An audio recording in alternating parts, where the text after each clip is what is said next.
Yes, Spurs family, it's Beyond the Lane, episode 43. I'm Nige from Pure COYS TV, alongside my co-host and good friend, Dan from the Spurs DANalyst, with some brilliant guests. The two Marks, well, the one Mark at the moment, the other Mark will be here, hopefully soon. Straight to business, Spurs lose at home to Bournemouth. Who's at fault? And now the transfer window is closed. Have the club done enough, or is it just more of the same? Has Frank been backed?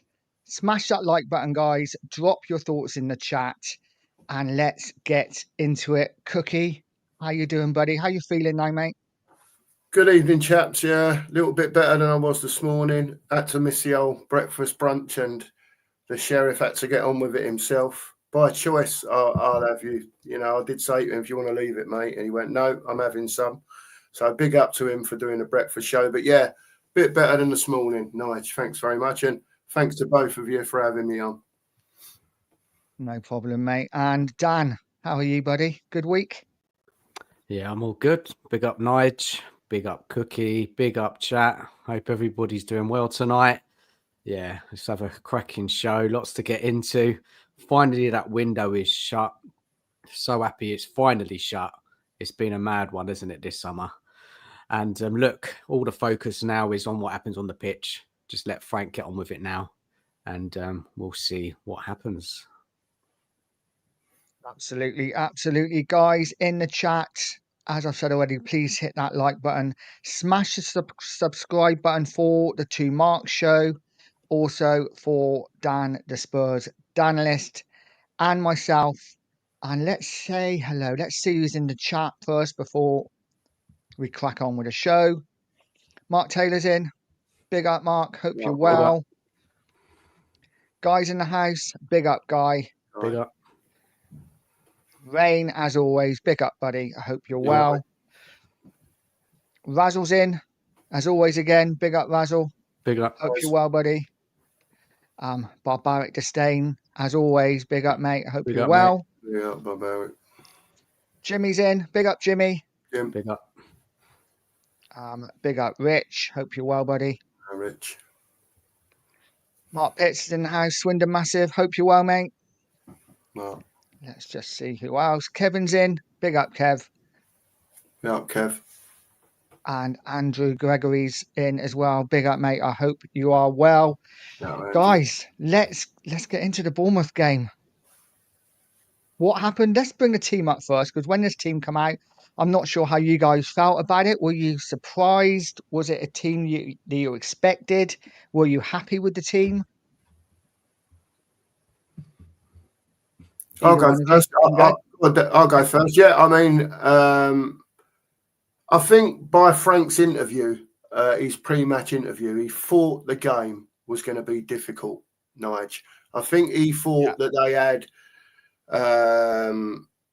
definitely problems with Semenyo, but he also knew they were going to press us.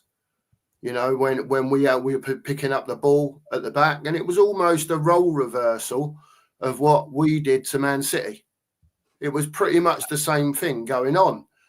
The biggest problem that I found was that when Porro was losing the ball further up the pitch, or Kudos was getting the ball, couldn't hang on to it. Whoever was robbing Kudos, because he was getting doubled up and trebled on at times, once they won the ball, they were just piling onto Porro. You know, and we know he's not very good defensively, Porro, because he's not a defender, he's a wing back. But, you know, that I believe should have been adjusted at an early stage, because I think everyone saw what was going on. But it never happened, and Semenyo run right. I'll tell you who else was very good for Bournemouth, David Brooks. David Brooks played very, very well. Very, very well. But yeah, it is what it is, mate. It was a poor performance against Bournemouth. I just think basically now maybe Frank's seen, you know, that we can do it both ways. We've been up against the PSGs, we've been up against the Cities. He's seen what we can do in high profile games. We've come to a lower profile game. Him obviously expecting it to be difficult in certain ways, and we got train wrecked, absolutely train wrecked. And the problem was, I don't think anyone could see until the last 15, 20 minutes how anything was going to change. You know, and I'm watching the game, and even the commentators were like, they've had 11 shots on target, Spurs 0, 12, and it got up to 15, I think, before we even had a shot on target. You know, so things have to change in that regard. People can say set up too defensively. I think that team on the right day with the right tactics, which should have still won that game. I just think that Bournemouth knew where to go, where our weaknesses were. And we never adjusted to that at all, whether it be player or whether it be manager. Yeah. Dan, what about you? Were you surprised with the lineup? Any changes you would have made, or? Well, I wasn't surprised at the lineup because that's what he's been playing. If it was me, he should have put someone a bit more creative in the middle. Also, on the left, somebody a bit more direct. And I know our wingers are not great, but I would have rather played Wilson there instead of Johnson. And it was just, look, I've got a bit of stuff to say about it, so I'll save it. But look, the lineup, I just thought, not really any surprise. I thought, Frank probably thought the momentum of the game against City will carry us in against Bournemouth, but Frank got it wrong at the weekend. Plus, the players' performance was very, very poor. The lack of urgency. Bournemouth just completely outplayed us, and not get too worried because obviously it's game 3 for Frank in the league. So look, you hope that he learns from it, but it was terrible, wasn't it? Really, really bad. I mean, and Bournemouth, okay, there could be a good side on their day. They're a good side, but they shouldn't have walked over us like that. And the question is, why did that happen? And I'm sure we'll get into it a bit more. It was a terrible performance. I'm still wondering how we could play so bad. But for me, I wasn't surprised like you guys with the team. The only thing that I would have changed, maybe in hindsight, is maybe play a Bergvall instead of a Sarr. Bit more creativity in the middle of the park, bit more drive. But again, it's easy to say in hindsight. I do think Frank at the time, he's kind of between a rock and a hard place. He's not got a lot to choose from. Hopefully going forward now he's going to have a bit more. But for me, I kind of think the team picked itself. And it is what it is. Dan, do you want to take over the tactical side of it now? Yeah. I'll just run through it quickly. It won't take long. So obviously Bournemouth got up to an early start with Evan Nilsson scoring within 5 minutes. And obviously that forced Spurs to chase the game. Bournemouth then settled into their shape and played the game on their terms. After going ahead, they stayed compact and organised. Spurs struggled to find space or create real chances. And most of our attacking play was slowed down or shut down before it became dangerous. Then it's all about the midfield battle as well. Like Tyler Adams had a really good game, breaking up play, pressing, keeping Bournemouth steady. He made it very hard for Spurs to build any momentum. And also another player that played really well was their left back, Adrian. I don't even know this player, Trufflet. He was excellent down that left. He was solid defensively, and he was always giving the team an outlet when Bournemouth broke forward. Obviously, Wilson, their striker, he put in a really, really top forward performance. He worked the defenders, he held the ball up, he was linking play, obviously got the goal. And Spurs, we were just too slow to react, and we didn't have a first shot on target until like the hour mark, I think. And we barely threatened. And, Frank didn't change anything, let's be honest. So just to summarise it, early goal gave him control. Their defensive shape kept Spurs quiet. Their midfield dominated ours. Their forward, Nilsson, was the influence up front. And we just lacked urgency, and we had just it was poor in-game changes. We didn't do anything tactically, I don't think, other than make subs. I don't know. I don't know why Frank didn't change. Obviously, he put Spence, didn't he, on the right? Doggy came on. but in a kind of a tactical battle, Frank was outsmarted by Areola.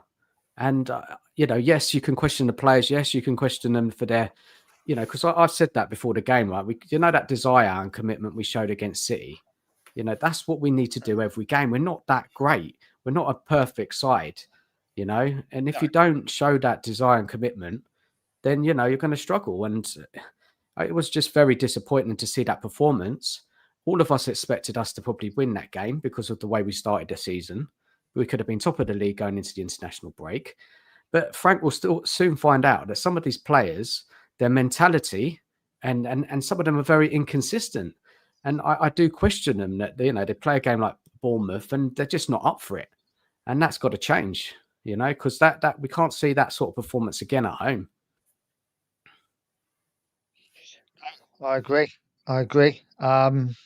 Cookie, do you want to add anything to that? Or no, I think Dan's spot on when he says about mentality. This is where you see levels of players. There's levels of players out there that will do it week in, week out. It doesn't matter who they're playing against. Even in the Premier League, there's players out there that do it week in, week out.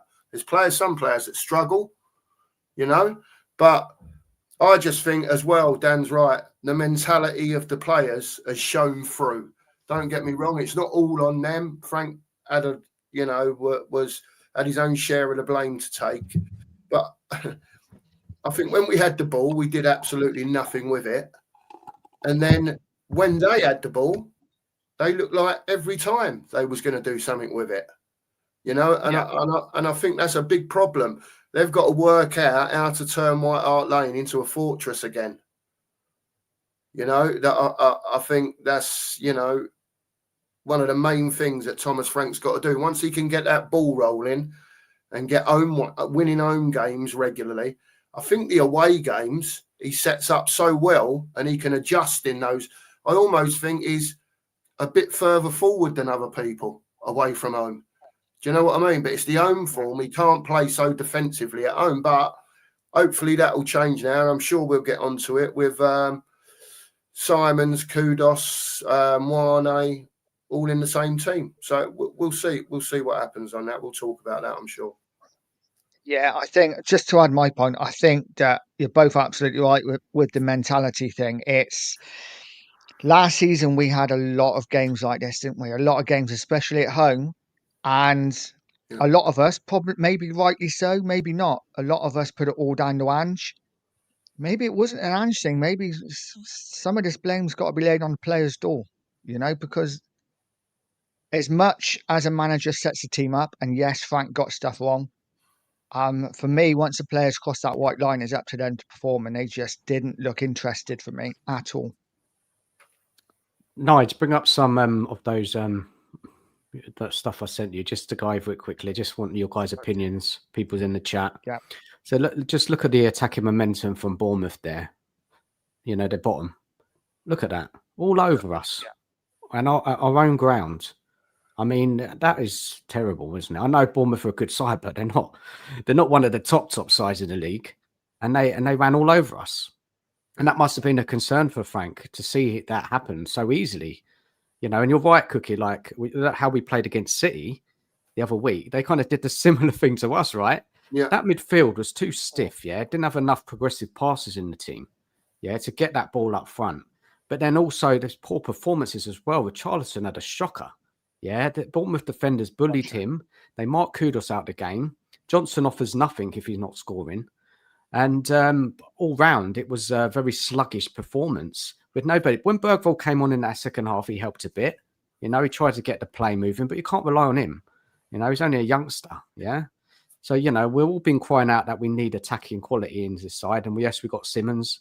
Yes, Kudos. But, we'll talk about the left wing a bit later because obviously I think that's a massive concern in this team, but I'll wait and I'll hold back on that one. But yeah, just go to the next slide, Nige. Sorry, guys. Did you want to add anything to that before we move on? No, you're all right, Dan. Go on, mate. I'm all right. Go on. Yeah. No, not for me. You're absolutely bang on, I think.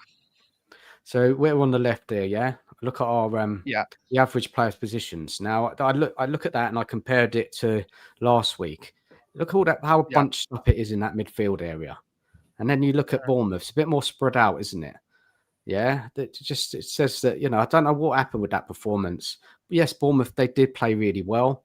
Ariola got it, tactically spot on.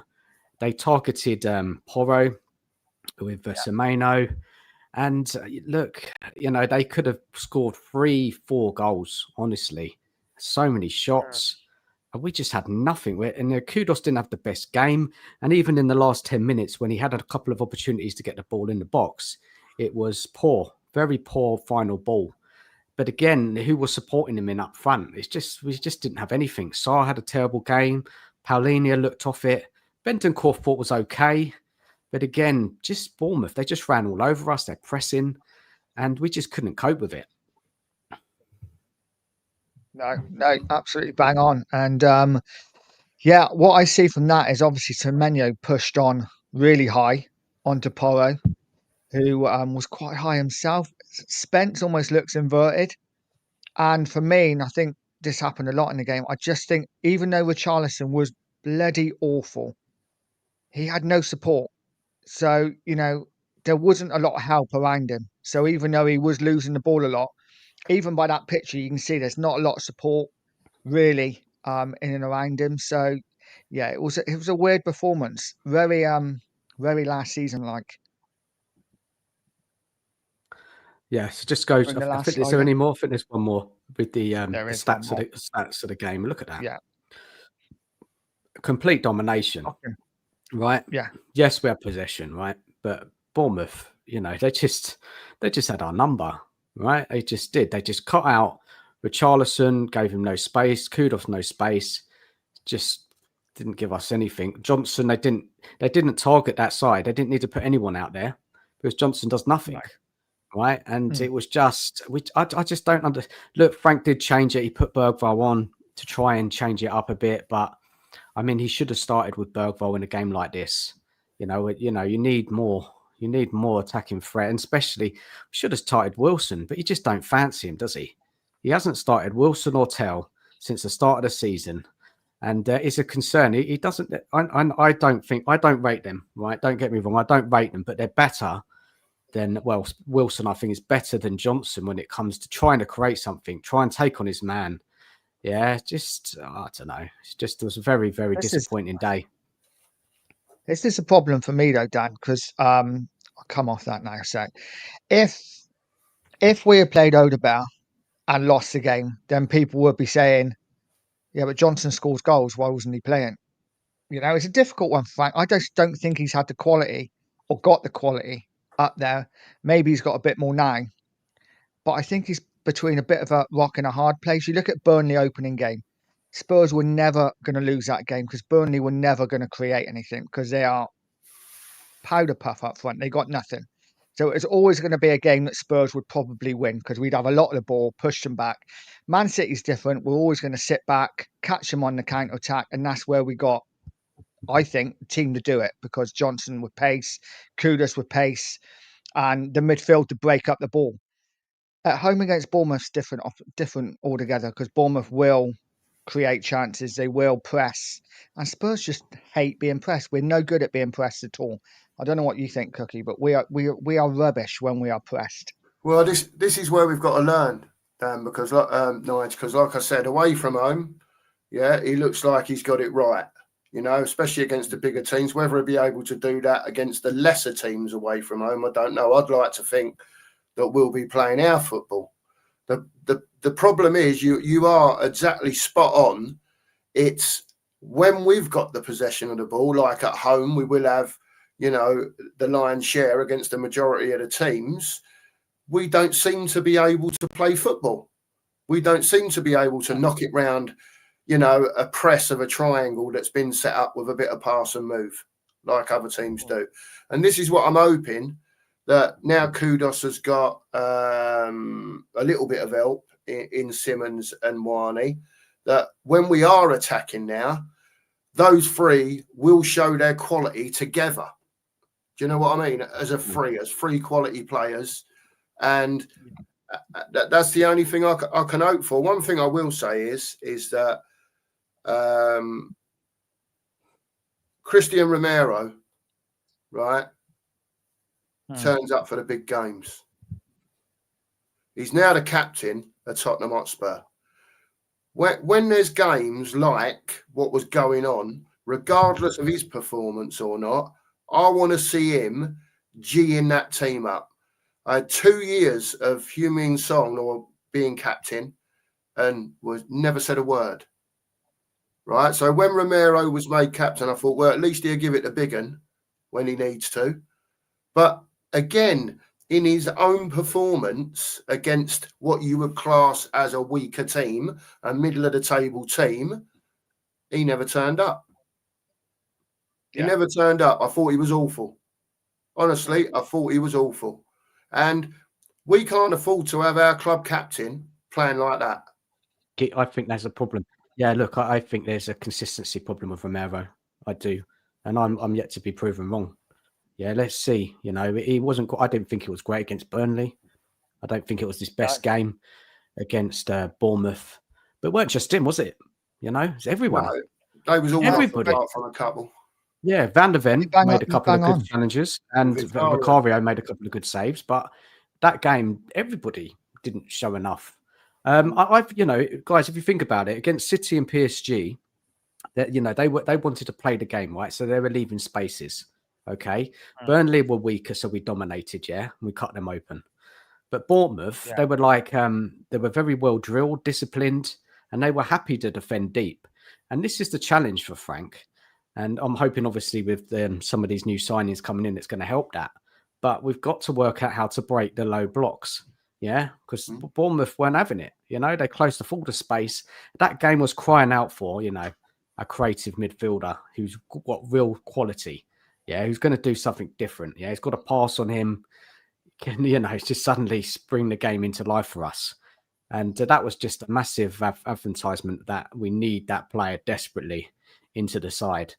And because we just had nothing to offer in an attacking threat. If you shut down Kudos, mark out Richarlison, what are we doing here? Really? Fullbacks weren't great either. I didn't think at the weekend.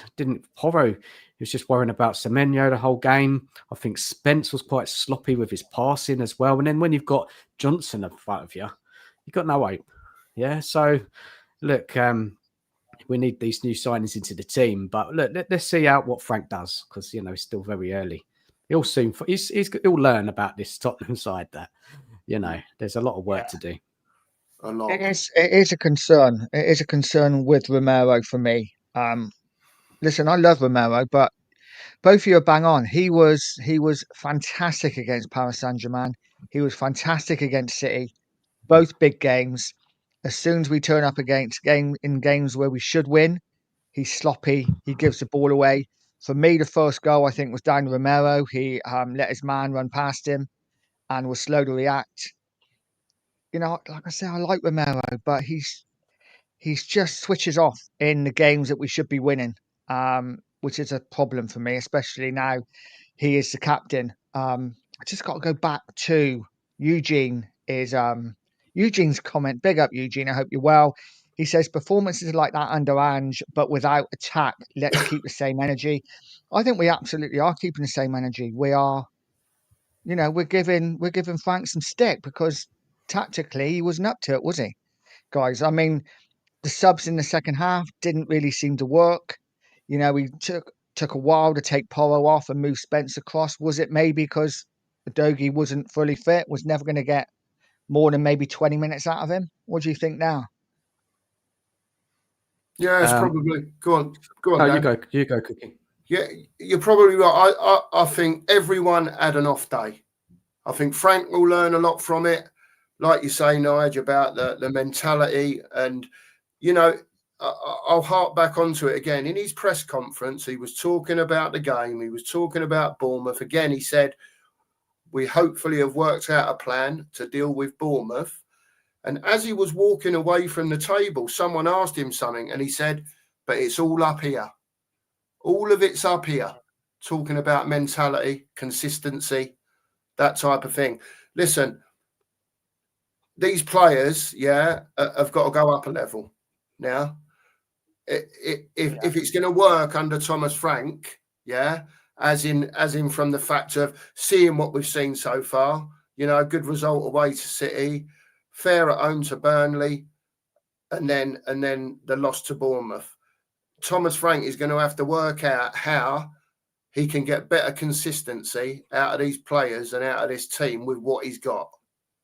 That is what we've got left now. The window's shut. So it's over to him now. We said we wanted a coach. We've got a coach. Let's see what he can do with what he's got. What else can we say about it? Where was the plan B yesterday, guys? I mean, on Saturday. You know, where was the change up? Yeah, he continued to play the same way the whole game. It's just a bit baffling, really. You know, I think he thought, oh, I'll put the subs on. Maybe they'll make a difference. I mean, Wilson had a great chance, didn't he? Just blew it over the bar. There was a chance from Tell. It was a bit of a outside of the box. You know, it didn't go in. It was just so poor. But Frank will work this out. You know, he's got a couple of weeks to, you know, we don't want to. What's for me, like moving forward, right? We've got to. I mean, against Bournemouth, was just so predictable, wasn't it? The build-up was slow. It's just sideways passing. We didn't have any spark in the side. We didn't look like scoring at all, did we? The whole game, to be honest, not until the last 10 minutes, and it's just a little too late. You know, for me, I'm really interested to see us play these sort of sides like Bournemouth, you know, Newcastle's, Villas, Brighton's, Forests, yeah, because they're going to give us tough games.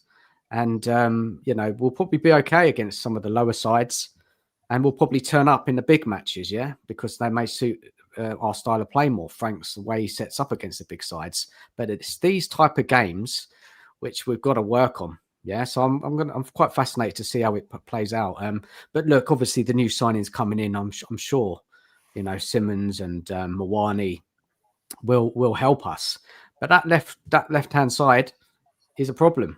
That winger, you know, I don't rate any of them, to be honest. And you know, we'll see what sort of impact that has on the team across the season. Because yes, Frank with his coaching, yes, with, you know, proved the players, sure, maybe it could happen. You know, suddenly then one might get that role, say a Wilson, and then he plays every week and then he builds confidence. Thing with Wilson, he's just not brave enough, is he, at the moment? He's just plays things too safe. Tell, I don't really know what Tell is, to be honest. Again, probably needs a run in the team, playing every week. And then Johnson is Johnson, right? You know, we'll get goals against, you know, when there's space. You know, he will get goals, but he won't. He's not going to consistently perform. He's not going to offer anything throughout the game. And you're playing with 10 men.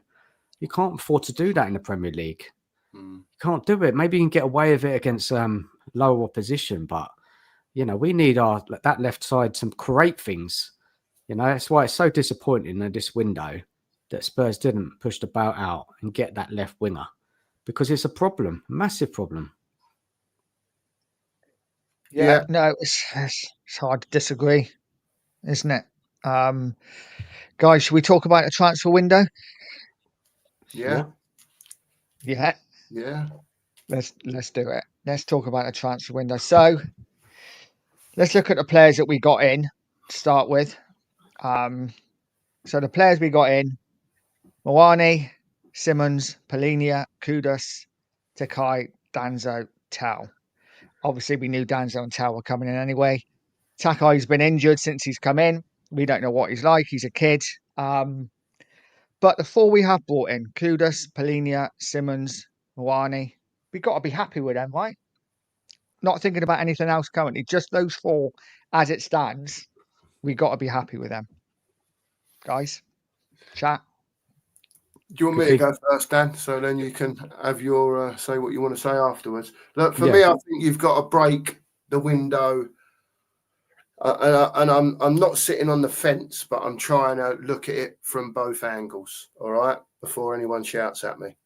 So if you'd have said, right, at the beginning of the window, you had Mawani, Paulinia, Kudus, and Simons come in, yeah, regardless of the left winger thing, knowing the history of the Tottenham in the transfer windows, you know, you would have probably said, even though it was 2 loans and 2 signings, you'd have probably said, That's not bad. All them 4 come in and they all go straight into the first team. Still leaves us short. Don't get me wrong there. Still leaves us very short. But you're not going to get Daniel Levy's not going to go and sign 8 or 9 quality players in the transfer window. They're just not going to do that. So, excuse me, I blame Daniel Levy for the state that the squad got into, right? Where we were.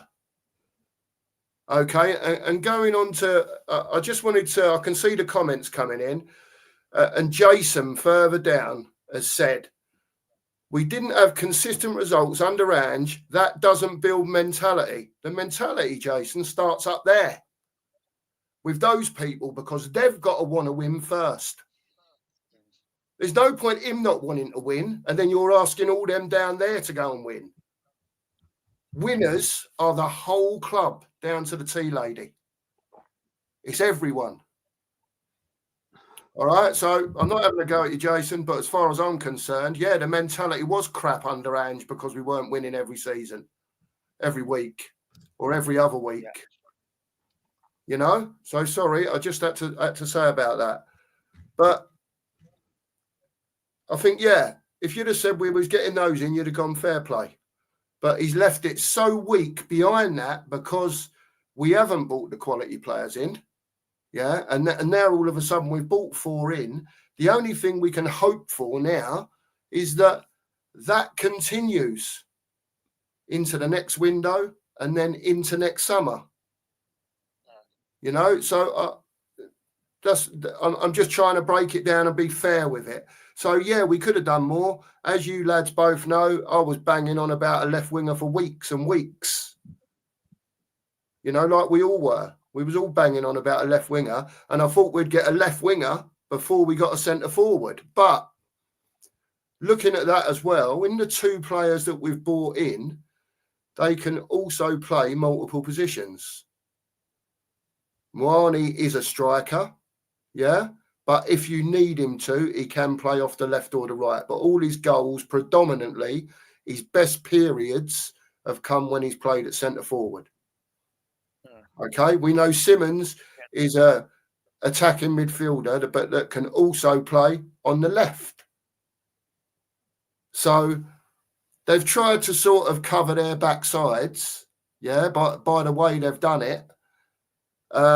Again, very disappointed that no left wingers come in of quality, because I think if you're saying to people, well, there's, for argument's sake, a Kudos, a Simons, and another, I don't know, I could say Savinio because I wanted him, but even a Lookman out there, yeah, with a Moani up front, and most teams would be going, oh, this lot look a bit tasty, you know. Yeah.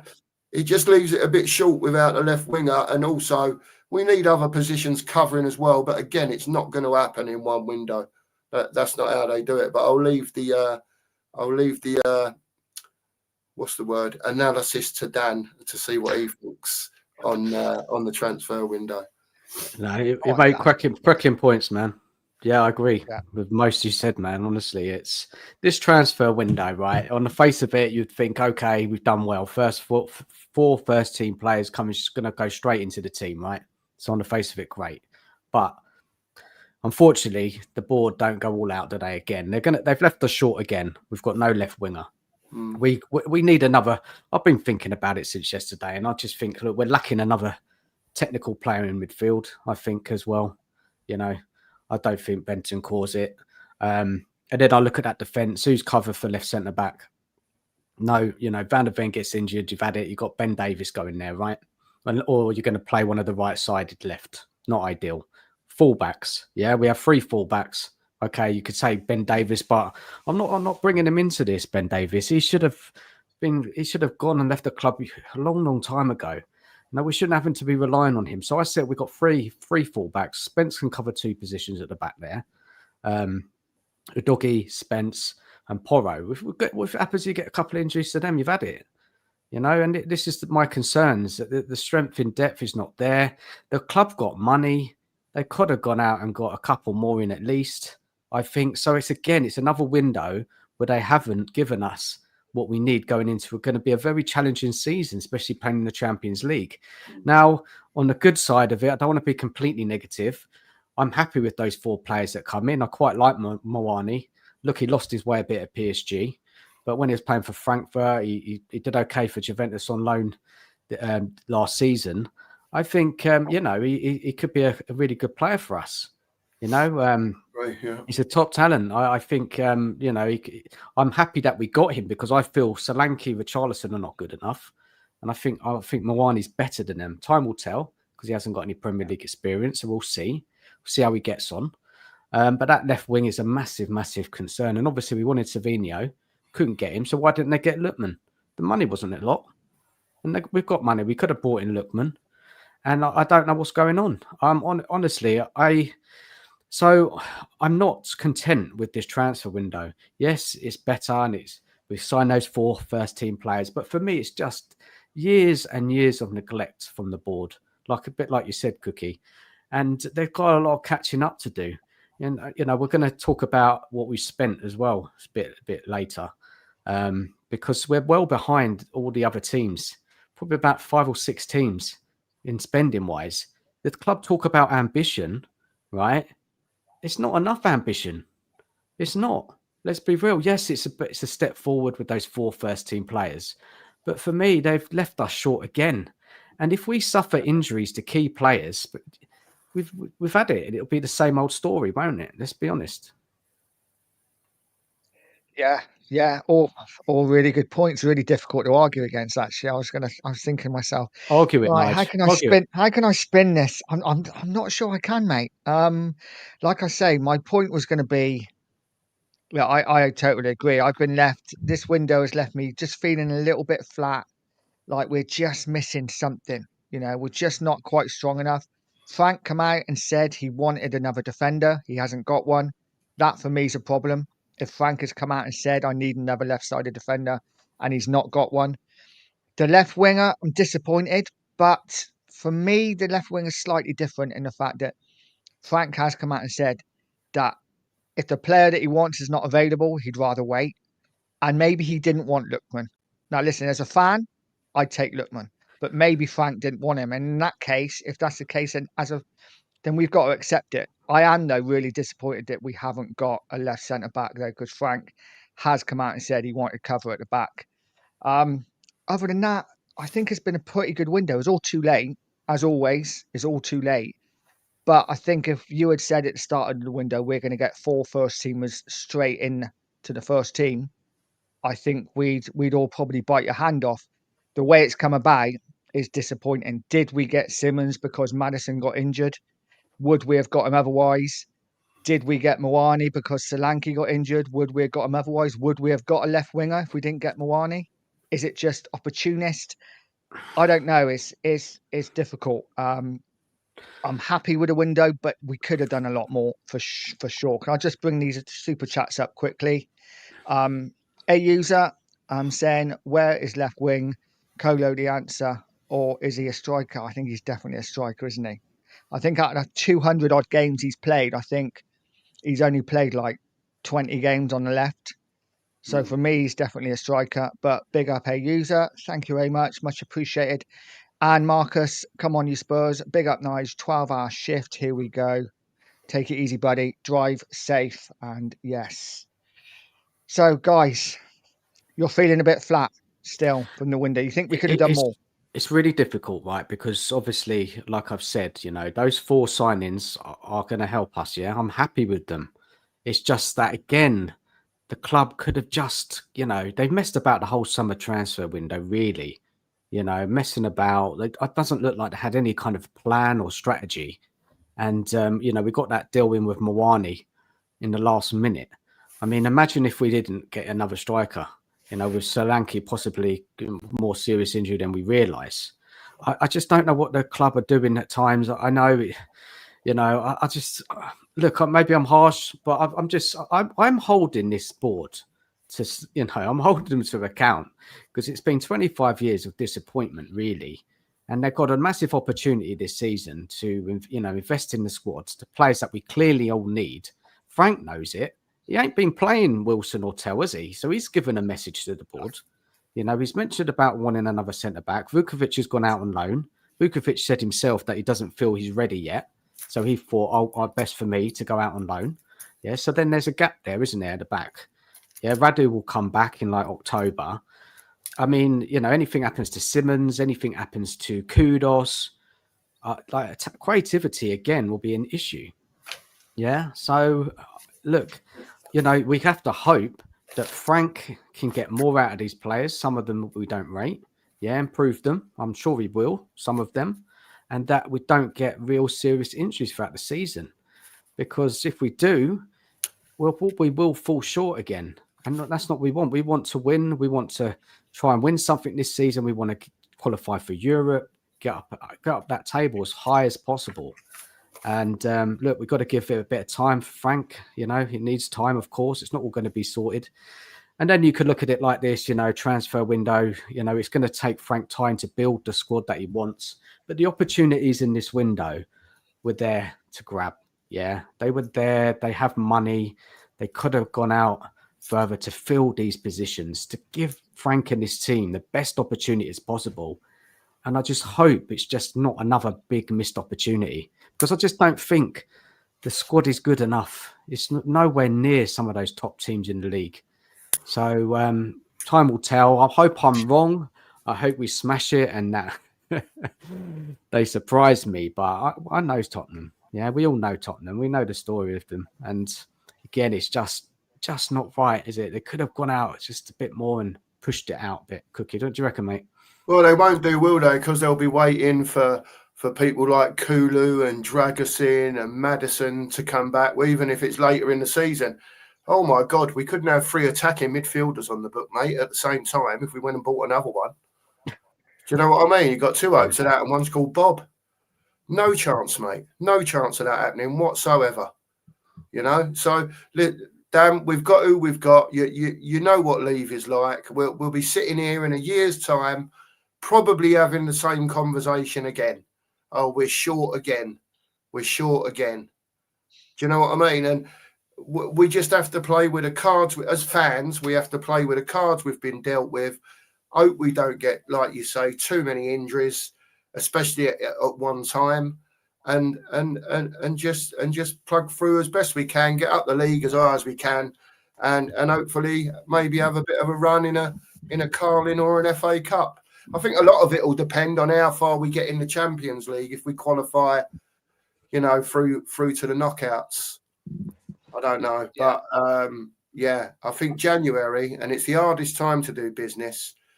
Frank is going to be calling for a couple of signings in January, I do believe. Whether he gets or not is another matter. No, fair points, man. I don't want to be completely negative, right? So this transfer window for me has been a nightmare, right? I've been so frustrated through the whole summer transfer window, what I've been seeing going on. Right, I'm so happy it's shut. Now the focus is on the team, on the games with Frank, seeing how it all comes together. And I'll be getting behind it. I'll be trying to be positive as possible. I like Frank. Yeah, I like these new signings. I do think we've got some good players. Yeah, so obviously, you know, I'm going to have to draw a line with my thoughts towards the board for now, and then just focus, you know, everything. And I hope, you know, and I hope Frank does well and this team does well, and that we progress throughout the season. You know, there's a lot of games to play, Champions League nights to look forward to. You look at the Champions League draw there.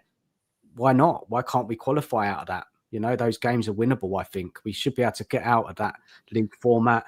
We've got a great domestic cup draw, Carabao Cup with Darlington, hopefully getting to the next round. You know, we've got it all to play for, right? You know, it could be a really fantastic season. So I don't want to just be completely negative.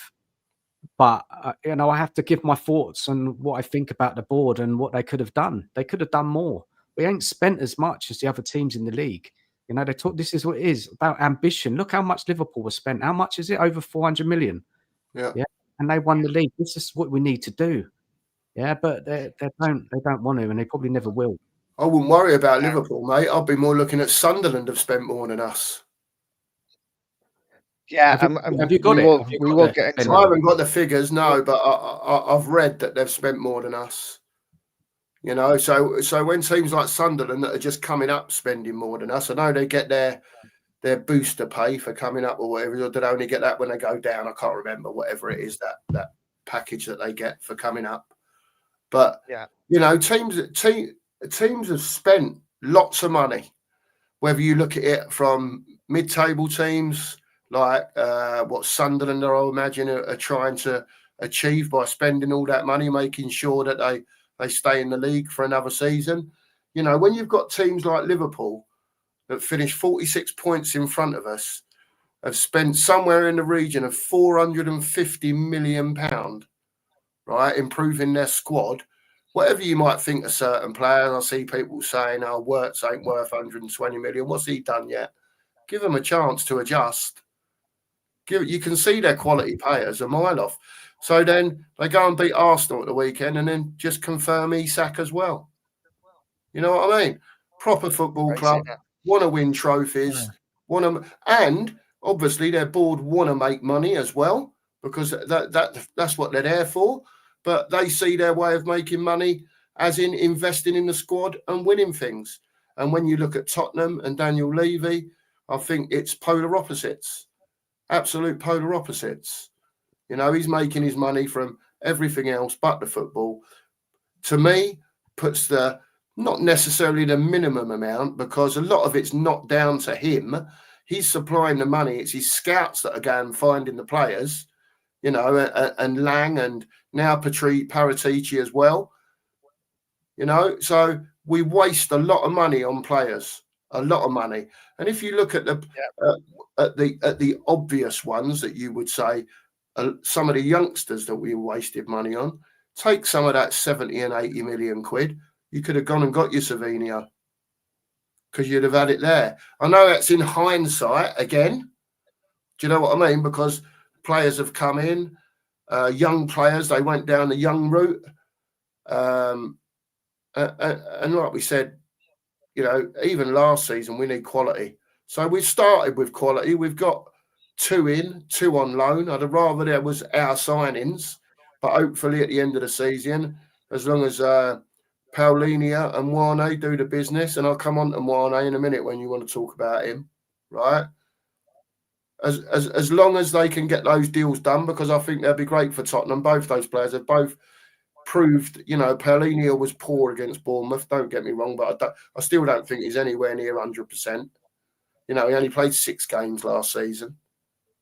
So give him a chance. We know he's quality. We're yet to see Wane. We know what Simons is all about, and we know what Kudos is all about. And again, no, it's not enough, but at least we've got 4 quality players in. And to be fair, again, when you look at the first 11 now, you'd go, cool, that ain't bad. I'll have some of that. It's when you look beyond that again, like you said, Dan, when we get injuries, when we get suspensions, you know, and some of the players that are on the bench have to come in, it may be not good enough, but that should improve with Kulu coming back. That should improve the squad. You know, I don't know exactly when he's due back. And Maddison, you know, they're saying that he could be out for the whole season. So I don't know. I don't know about that.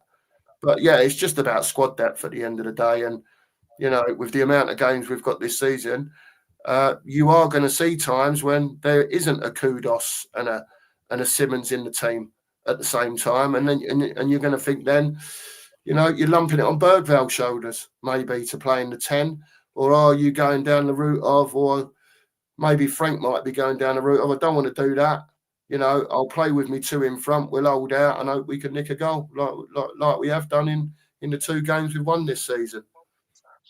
So it's going to be difficult for him. I really think it's going to be difficult for him, especially when he starts getting injuries.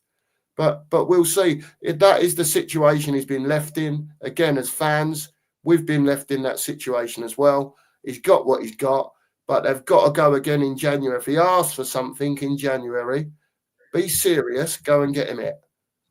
You know, you've got to be serious now. You've started looking half serious with the quality, but carry on doing that now. Let's not go 518 days with no signings again.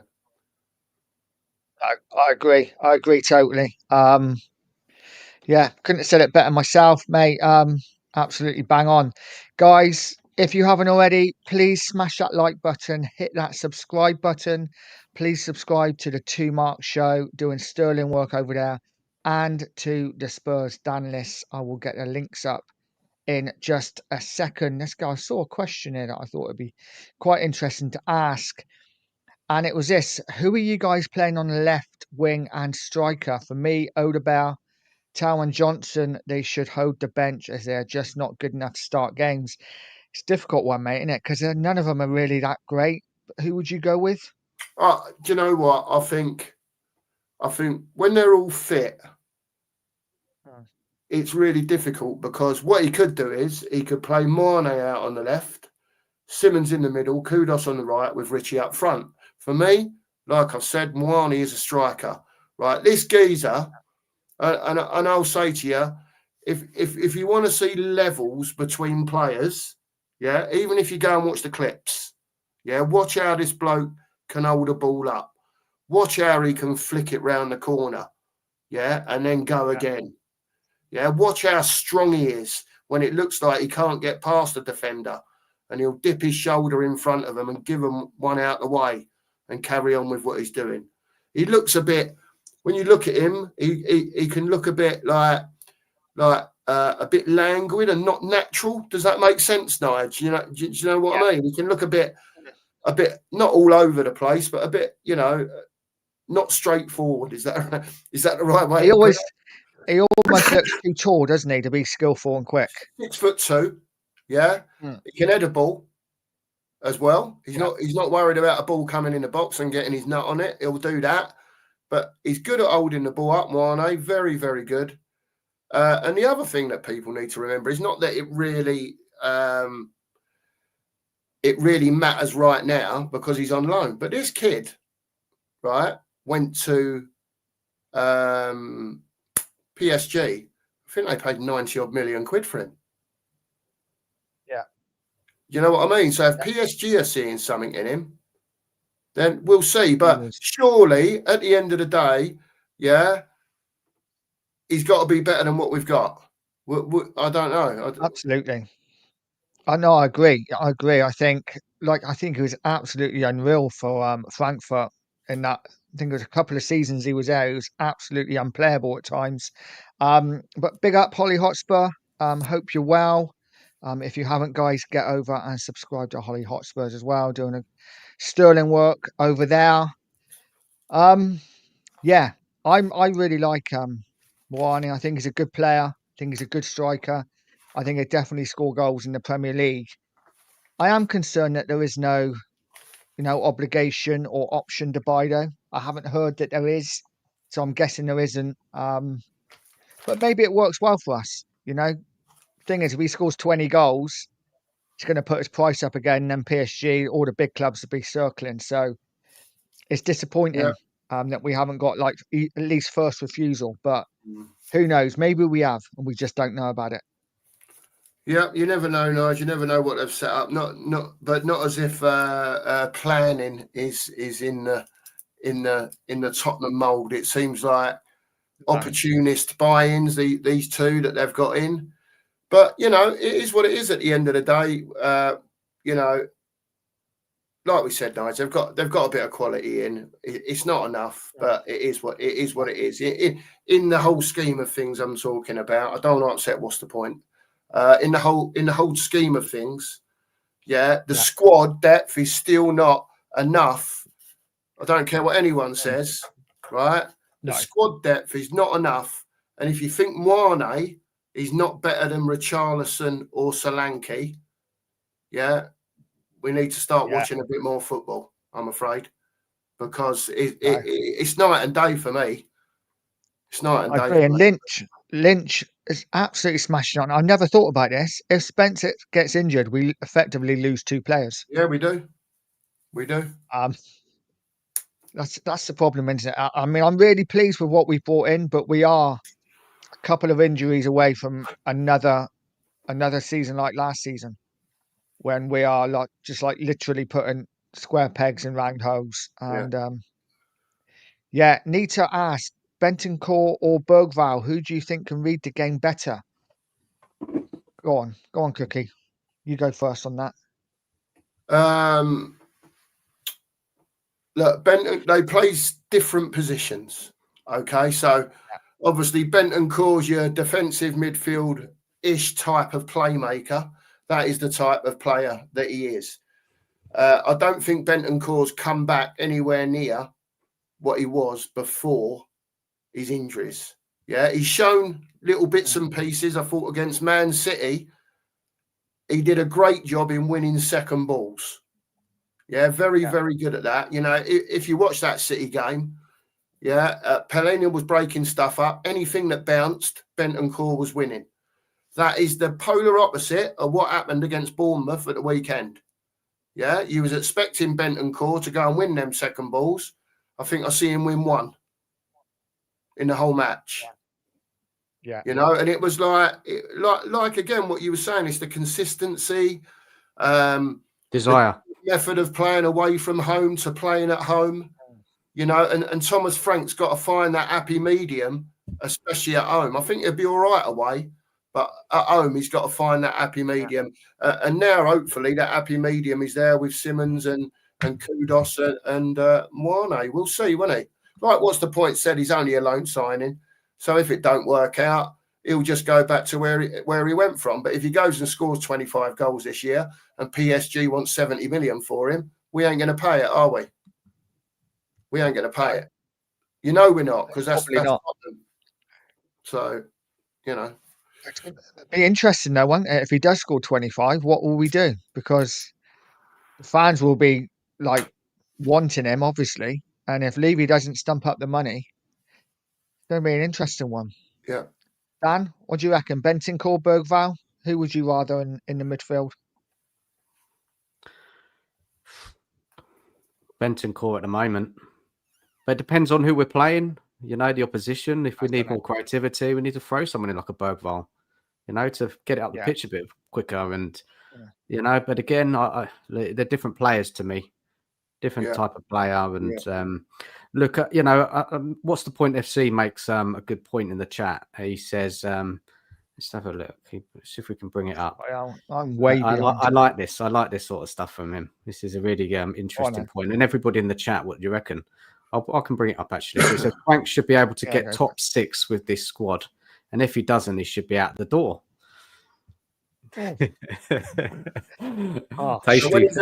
one. When he's out the door, who's coming in to replace him? What other coach out there, or do we not need a coach? Are we going back to manager again that needs to buy top players to win? It depends where you want to go. It depends if you want to give a manager a bit of time, to influence what he wants to do. Listen, as far as I'm concerned, I think Tottenham are a big enough club to be finishing in the European places. Whether it's top 6 or not, I don't know. Again, it depends on injuries. It depends on who's coming in playing when senior figures are out and not playing. Yeah, it depends also on, as we saw against Bournemouth at the weekend, players turning up every week in, week out. Do you know what I mean? And getting that level of consistency. It's all about that at the end of the day. Now, we're 3 games in. Give the geezer 30 games and see how he's doing then. But Cookie, should he be finishing top 6 with that squad? No. Not with all the commitments we've got, no. I don't think so. I think if he gets top 8, and you can say that's being pedantic, but any top 8, any European football, and I'd like to see us do well in a cup this season. So basically top 8, and, you know, if we get through the Champions League stages, as long as the players stay fit, I think we will do. And then I'd like to see us have a nice run in the FA Cup or the Carling Cup. Personally, that's just me for a first season. It probably won't happen, but I haven't got too many expectations, Dan. You know, if you'd have said to me, if I'd have been not here for the last 7 days, whatever it is, and you'd have said to me, "Carl, Mark, did you know we've spent 450 million in the transfer window?" I've gone to you are. Do you know what I mean? Or if you was an Arsenal and spent 350 or whatever they've spent as well, yeah, it would have been the same answer.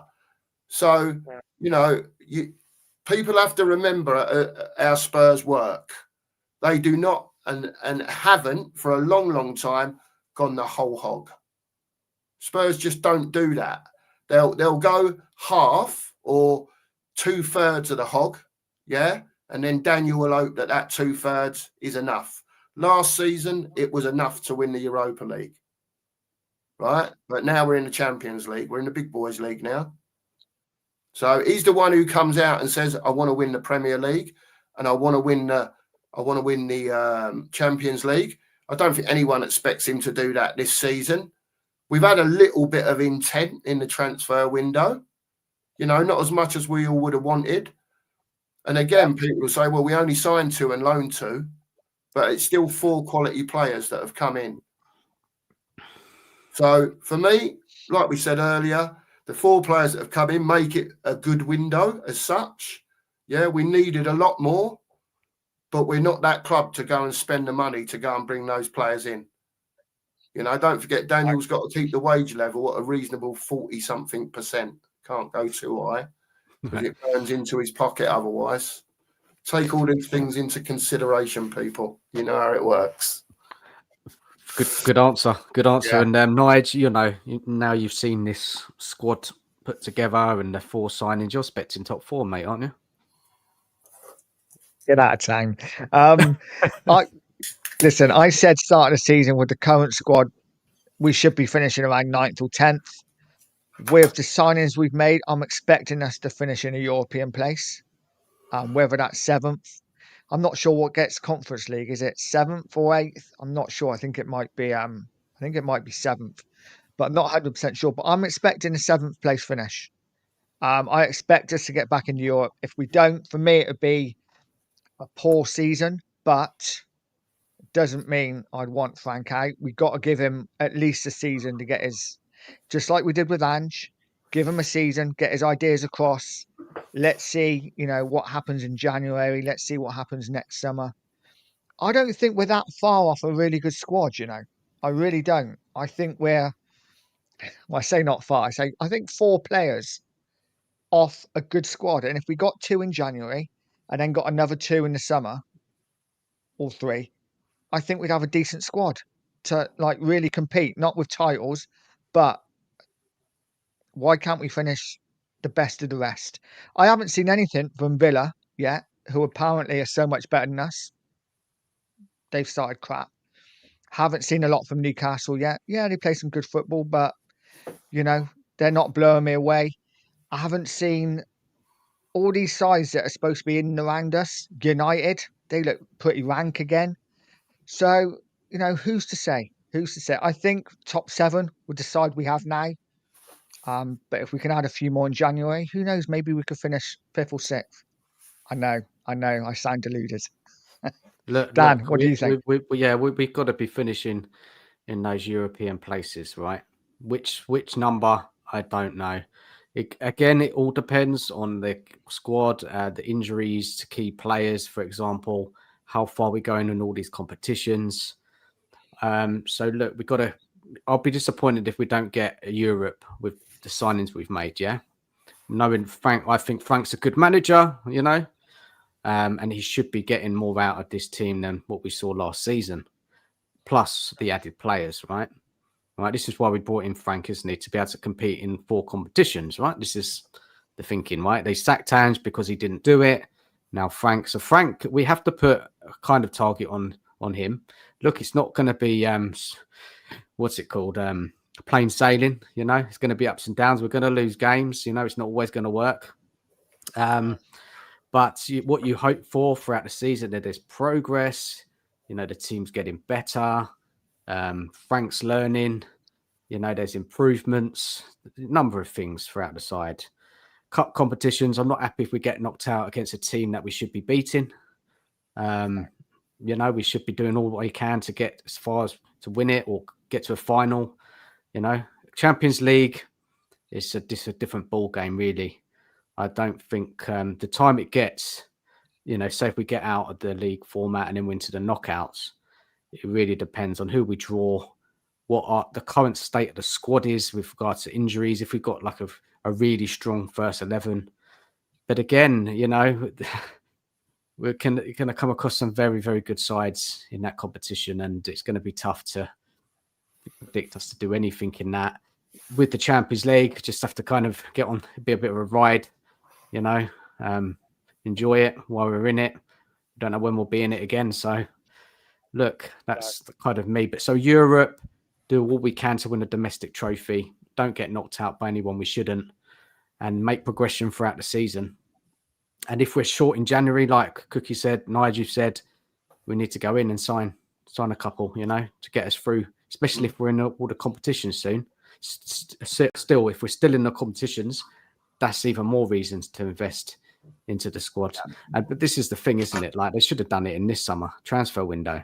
They should have got the couple more in at least to, make us feel, especially that left winger. I know we keep going back to it, but it seems to be everybody's bringing it up. Left wing. For everybody I've heard and seen, massive issue. And unless one of these players is going to suddenly come to life, like a Tell Wilson, I don't know. I think it's because that's what we were told, isn't it? All summer by all the outlets, by all the big, people on Twitter, that left wing and number 10 were the two positions where we really wanted to get players in. So, yeah, it's just a bit of a disappointment. Guys, let's talk about the one really, really good signing we have made, and that is Xavi Simons. He's an exciting player, isn't he? I need a weird step. So, yeah, he's an exciting player, guys. Yeah. Go on, Dan. I'll let you go first on this one. So Xavi Simons, we didn't know we were in for him, did we? I think he turned down Bayern. We heard that Chelsea was after him. They wanted to get him, but it didn't happen. And then we swooped in. Missing out on Morgan Gibbs-White, missing out on Eze. And then we grab Simons. I just think, he's 22, so much potential. He's got already a lot of experience. He looks like a class act. And play, like you said, Cookie earlier, number 10, play on the left. He can even drop into an 8. So, yeah, he's got a lot of skill. The only other little concern is obviously we haven't seen him in the Premier League. Can he match the physicality? Yeah, that's the only kind of concern. But look, it's a player that I'm excited about, really, really excited about, seeing what he can do. He's got a great shot on him, pass, dribble, he's tenacious. Look, he brings a lot to this side. And if you look across that team, obviously Maddison's out for the season. We don't have anything near as good as it, really. So this is a fantastic bit of business, and we have to praise the club for this, for getting him in. A bit of opportunities. Why didn't we go in from earlier in the window? I don't know how this club thinks sometimes, but good. They got him. They paid the money. They got him in. I'm looking forward to seeing him play. Hopefully we'll see him against West Ham away and see him as an integral part to this team, because we're crying out for that spark, that creativity, that somebody who can do something different. And yeah, I'm looking forward to it. Really am, guys. So it's a good, great bit of business. For me, right, 2 weeks' time, have Mwani in, have Kudos in. Yeah, Thomas Frank, put your arm round Kudos, tell him to go and wreck him. Right? You'll have Simons in, tell him to go and wreck him. You'll have Mwani playing, tell him to go and wreck him. These are the games now, yeah? Go and smash West Ham up in 2 weeks' time. You got your 3 players in, yeah? You didn't get your left winger, so it is what it is. I think you're going to see Thomas Frank trying different things out on the left. I think you'll see times when he plays Xavi out on the left, yeah? There'll be times when he plays Marnie out on the left and keeps him. I want to see Simons in the 10. That's where, for me, he does all his damage. He does it as well, coming off the left, but 2-footed player playing in the 10 can turn both ways, right? What more do you want from your 10? He's technical. He can shoot. He can find a pass. He can slide a ball between the lines. that for me is where Johnson may come into it later on, because as we spoke about Johnson, I think we all agree that he's a terrible player, but he puts the ball in the net. He doesn't help the team in the slightest. You're playing with 10.5 men or even 10 men when he's on the pitch. But I think you'll find that now and again you might see a Johnson playing off of someone like a Mawani, who doesn't have to have 5 touches of the ball every time he gets it. He's the same. He can do a little flick round the corner onto these runners. And it's down to people like Johnson that have got to work out how these quality players play football. Yeah, because whatever anyone says, we're going to a different level now with these 3 up front. Yeah, you'll see stuff that you haven't seen at Spurs for a long time. Interchanging these players, 1-2s, moving off the ball, because they're intelligent players. You're going to see it. Yeah, and it's down to people, like we said, we need people like Gray and Bergvall and whoever to be learning off of a Paulinia. They're very, very good at their job. Learn from them. Yeah, you've got Mwani up front now. Yeah, Johnson should be learning where he needs to be running for these flicks. And even if he makes the run and the ball doesn't get there, he's made the run and pulled someone else away. Yeah. All that sort of stuff. And I think you'll see all this coming to fruition as the season goes on. But I'd have them all in against the spammers, all 3 of them. Yeah, have them in and say to them, boys, go and do your business. Your top players, yeah, go and sort them out. That would be me. Do you expect him to hit the ground running, Simmons? Yeah, I do. And that's pressure from me, because normally I would say to you, Dan, give him a few weeks. This kid can play football. Yeah. So to me, the only way the spammers will stop him is by kicking the shit out of him. He's that good, Dan. He doesn't need to have touch, and then pass it. He can do that. But he's another one of these players that's aware of what's going on around him. So he knows what he's going to do before the ball gets there. Yeah. Do you know what I mean? And once him and Kudos and Wani are working on things in training, it takes time. But you know what they always say, Dan? The quality rises to the top. Right? And it's down to them players now, yeah, as the quality players in the squad that, are our game changer players, if you like, to get on and start doing that. And let's hope they're available a lot of the time to be playing all together. And like you said, an injury here and an injury there, and all of a sudden you've got a couple of them missing, and we'll see how strong our bench is then, won't we? Because I think that's everyone's prime concern, isn't it? It's not the 11 when everyone's fit. It's not even when you look when everyone's fit, the 12 or the 13 now. It's when you go beyond that. So this is when now, yeah, we've got what we've got. We've got to get on with it. But in January, if the manager calls, I expect the hierarchy to listen. And then again next summer. And start getting, if you think players ain't good enough for your squad, let's get them out, yeah, and start bringing new ones in. Let's not stand on our laurels and keep players that ain't going to play or play 3 times a year. Yeah, what's the point?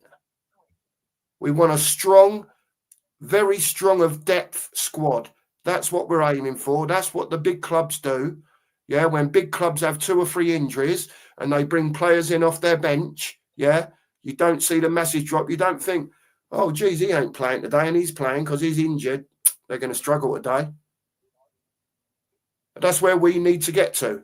And Cookie, just add to that, this is what we need to see, right, in the windows coming. Yeah, absolutely. We want to see what the signings are going to look like. It's all right doing better this one window. Can they keep it going? Yeah, we want strength and depth. We want quality coming off the bench. Yep. Move on the players. There's a lot of talk about Basuma. There's all sorts of things about Basuma, guys. I don't know what's true or not about him, that Frank didn't want to keep him, but he's in a terrible fitness state. His attitude problems. He's not happy. I don't know. We really don't know with Basuma what's going on, but there's something happening, right? He's injured. He's not. I don't know. But not Nige. Sorry, Cookie. Was there anything else you were going to say? No, that was pretty much it, mate. Really, it's just gonna. If you're an older fan, right? You've seen all this before. Yeah, you've seen players come in, yeah, and it looks like, yeah, either a squad's being built, yeah, like Poch had, yeah, he needed 2 or 3 more to add to that, so that if he did have injuries, yeah, he'd be able to have someone of similar level coming onto the pitch, and so on. We need to get back to that because we fell way behind that now, even with these 4 coming in, right? The squad was built so wrong for so long. Now that Levy now has got to make up for all that, and it's going to take time. It won't happen in a window. Again, I'm fence sitting a bit, and you guys will tell everyone, right? And I'll tell you now, right? I ain't been to Spurs since Daniel Levy took over because I knew what Enoch were going to do. I knew they was going to sell us down the river. They made in their first statement, we're here to make money. If it had come out in the second statement and said, but also to win football matches, I'd have gone, whoa, fair dues. Everyone's here to make money, but they also want to win football matches. But he didn't say that, right? I'm 57 years old. I love Spurs like I love my kids, right?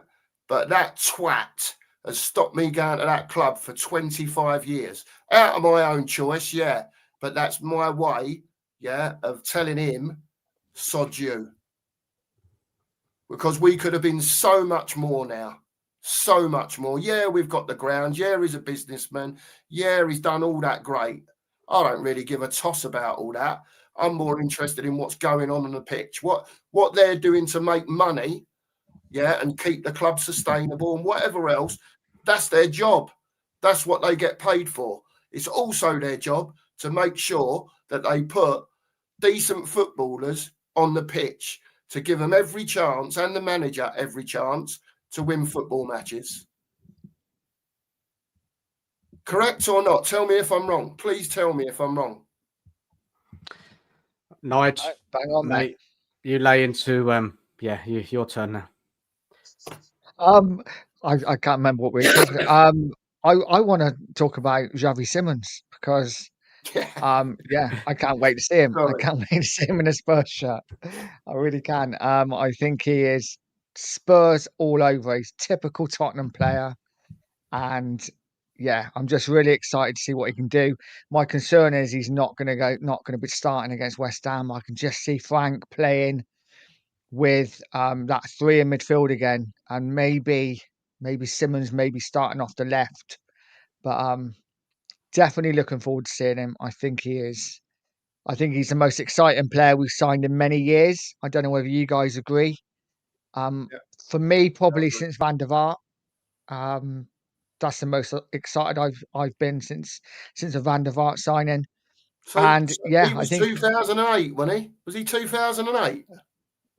8 or 9, yeah. So we're talking Yeah. 17 years since we've made a signing of the sort of quality of Rafa van der Vaart. Yeah. That just tells you everything, doesn't it? That statement there tells you everything about our football club. Yeah. Doesn't it? And what the fans have been through under this chairman for so long. And everyone can say I'm Levy bashing. I don't give a toss whether I'm Levy bashing or not, because at the end of the day, he employs the people that go and find the players. So, yeah, it does lay on Lange and Patrici and whoever it was before. All of those, it does. It lands on all of them. But ultimately, it lands on him because he employs them. Yeah. So we've made a change now. It looks like we've made a little change anyway. We've gone in for 4 quality, and I'll say to Daniel Levy, well done for getting them 4 players. But you must continue what you're doing. Don't just leave it there. Don't in January go and get, baseless, bloody squad players that probably ain't going to play in a game. Oh, sorry. I was just laughing at a psycho teacher. Big up. Fans who Big up, praise Levy. psycho. Praise who fans praise for key for the summer window are sick. Oh, my days. I don't know. I don't know, guys. I don't think it's been that bad a window. I really don't. I think it's been all right, Yes, It we has could have been done all more. right, Nige, but I We want could him have to done more. continue what he's doing. I Oh, think that's the 100%. frustration of it more than anything else. The actual window Yeah. itself has been pretty good with what we've bought in. But again, we're so far behind.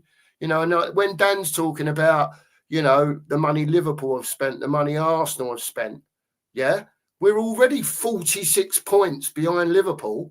Oh, massively. And they're spending 450 million, whatever it is, 400 million quid. Yeah, I don't know how much we've spent. What have we spent? 150 maybe? I've got it up. Shall I read it out? Yeah. What this Yeah, is. do So it, mate. Liverpool has spent 416 million, Arsenal 321, Chelsea 316, United 228, City 200, and there we are 116. So yeah, It's not lots it's of not enough. ambition. And that's the thing. You look at the players we brought in, and it has been a good window in that sense. But you look at the money we're spending compared to other clubs, and we are the eighth or ninth richest club in the world. Shocking. I think Shocking. We need to Forest do and more. Newcastle have also outspent us as well. But I'd have to Now, double check. how much has Sunderland spent, Dan? Sunderland. I'll have a look. If you don't mind. So when you look at it like that, right? Yeah. The club could have spent more, right? We could have gone and got a left winger. We could have filled a couple more positions. But for Daniel Levy, that is a better window, right? A good window. We haven't seen a window like this for a long, long time. Yes, a couple of players are on loan, so they're not kind of full signings, but Like I said, the only thing I will stick up for, not Levy, I'm not sticking up for Levy.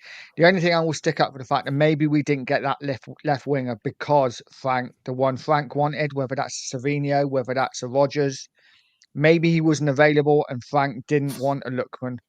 And then as fans, we just got to suck it up and say, okay, well, listen, he's a manager, we got to back him. So, but we're not going to know that, obviously. No, he did say that in a thing though, in one of his pressers, didn't he, Nige? What you just said. He said if they're not going to improve the squad, if we can't attain them, we can't attain them. But we're trying to buy. I've told them I want players that improve this first team and this first team squad. Yeah. Sunderland has spent more than us, Cookie. Yeah. Sunderland have. I know. So what's going on? Why haven't we spent more? Anybody in the chat? Why haven't we gone out and smashed it? We've got too risk so averse, much money mate. at the club. Why couldn't we push the bat out in this window and given the team, Frank, better quality players for this season? Actually go for it for once in their lives. Take a risk. No one's got an answer for this, right? Yes, on the face of it, 4 quality signings. Robert Yee's got a good answer for it, Dan. If you go four back up from where you are now, Nige. Robert Yee's answer is pretty good, actually. There you go. That'll tell you a lot. Probably right. That'll tell you a lot. Yeah, because he don't want to budge from it. He knows what he's got coming in. He's keeping his revenue as low as possible. His wages revenue as well.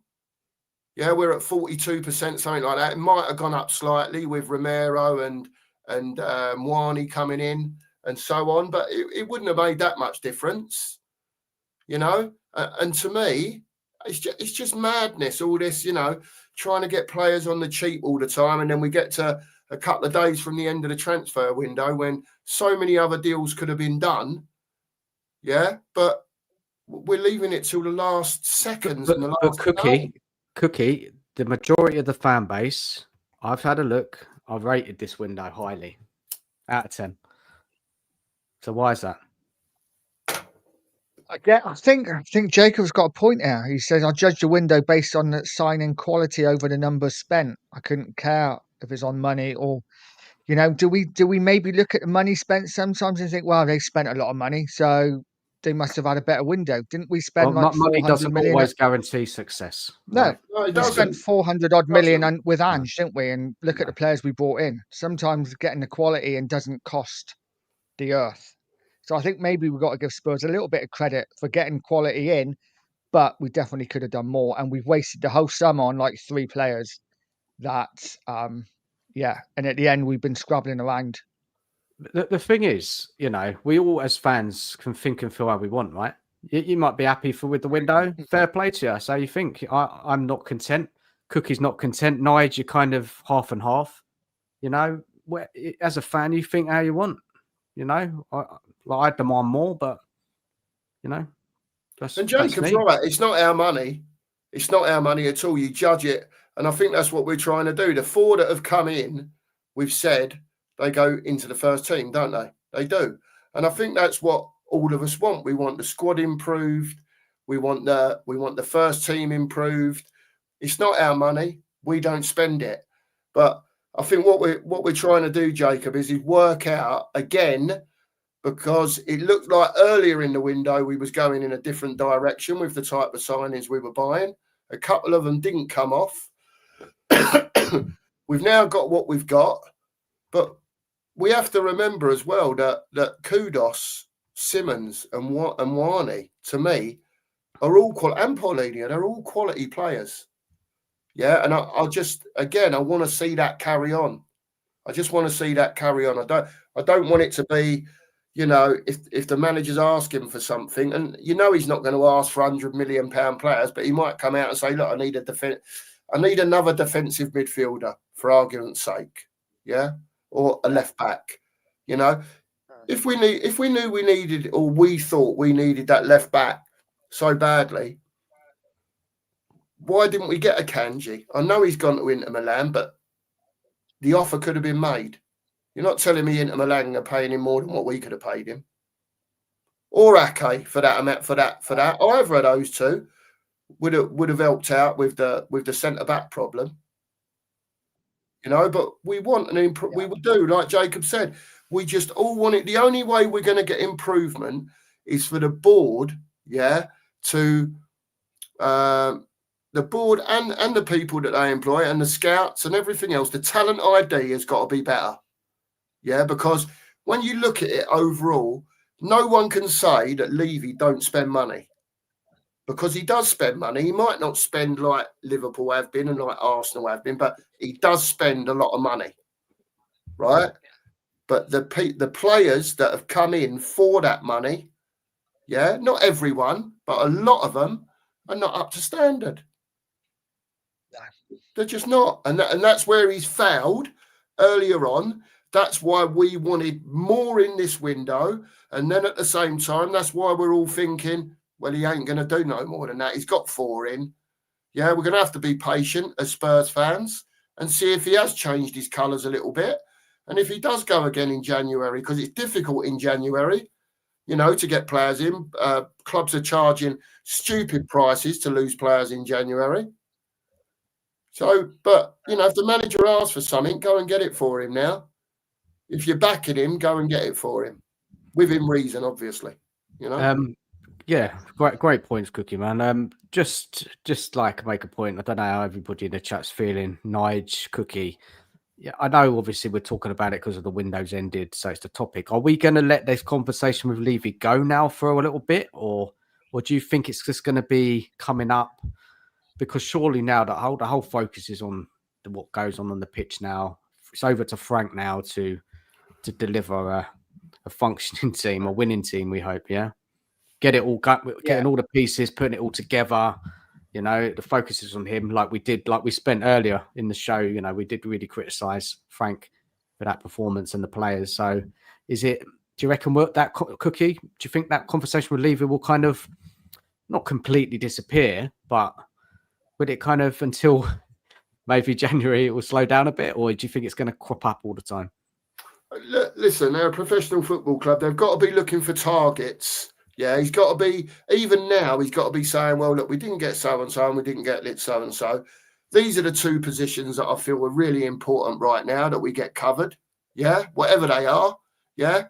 Can we start looking now for January? That's what a proper club will be doing. They'll be finding out who could be available in January, what sort of players that they're looking for, so on and so forth.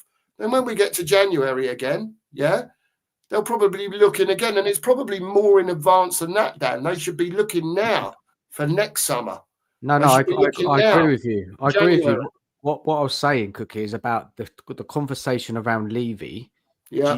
Were you kind of I'm not saying not talk about it ever, but will you kind of now, will your focus on what's going on week to week watching Spurs, Yeah. is that going to focus more on what's going on the pitch, or you still want to be coming back to Levy conversations? And Nige as well. I think the Levy conversation will always come up, Dan, because it's about spending money. But ultimately now, as I said earlier in the show, I'm more about seeing what's going on the pitch. Okay. And then if I don't like seeing what's going on the pitch as an opinion, just as an opinion, I'll say that I don't like it. If I like what I'm seeing, I'll say that I'll like it. If I think a certain player's performance has been crap, but for the 4 weeks before that, he was brilliant, I'll tell you he was brilliant for them 4 weeks, and then I'll tell you he was crap the next week. Do you know what I mean? But I think the conversation, as far as Frank's concerned, that they'll always be having that conversation. I'm looking at what's going on the pitch, but he, as the manager, should also be having conversations with whoever it is up there that they have conversations with, to be discussing who he might need in January, and they should be looking for that. But that should be happening, shouldn't it? Yeah, absolutely. Absolutely, it should.